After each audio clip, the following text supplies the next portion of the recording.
నువ్వు నీ పెళ్ళం పోలీసోళ్ళు గట్టిగా చెప్పు. గట్టిగా. ఆదివారం శనివారం తాతీల్ అయ్యా మనం ఊరికే కూర్చుంటే లాభం లేదు, ఇతర కూడా కట్టెల కోదాం బా అన్నారట, అనుకున్నారట. అయ్యా అమ్మా మరిగా ఇప్పుడు మరి నేను కట్టెలకు అయితే వస్తున్నా కానీ మరి నాకు గుడ్డలు లేదని అడిగిందంట ఆయన పోలీస్ ఆయన అడిగితే నేను పక్కింటికి పోయి అడుక్కొస్తా అని ఆమె చెప్పిందంట. ఆమె చెప్తే ఇద్దరు కూడా అడుక్కొచ్చింది. ఇద్దరు కూడా గొడ్డలు తీసుకొని బాటపోటీ తగిలిరు.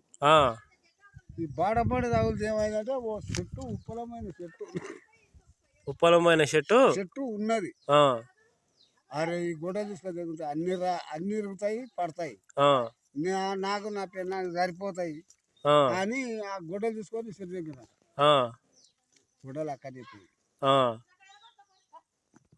గొడవలు అక్కడనే పోయినాక ఏమయ్యా గొడవలు మరి ఎట్లా అంటే నాకు ఇచ్చినోడు ఊకుంటాడు అని ఆయన అడిగితే ఏమో ఇసుట్రా నిన్ను లేవట్టేసే గొడ్డలు రాలుతుంది నువ్వు రాలుతావు అని మళ్ళీ ఎవరు పోలీసు నీవే నేను అంటే ఏమైంది దగ్గర పిలిచినావు ఆమె లేవట్టి మీదకి వేసావు, ఆమె అక్కడనే పోయింది గొడవలు అక్కడనే పోయింది.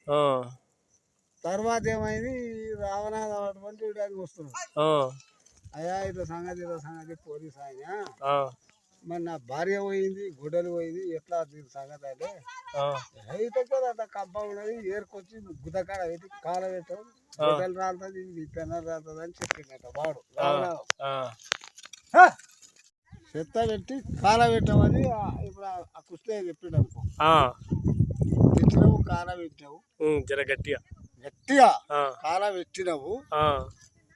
కాల పెట్టడానికి ఏమైంది మంచి కాలిపోయింది, సిరి నిలబడ్డది.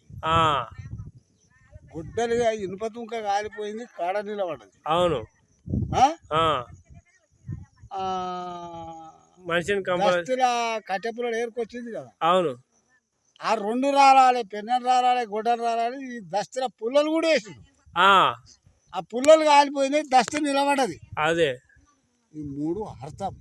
అదే దీనికి అర్థం చెప్పాలి. దీన్ని ఏందో నాకు రేపు వస్తావా ఎల్లుండి వస్తావా నువ్వు చెప్తావా ఇంకో ఎంతో చెప్పించుకుంటావా సరే.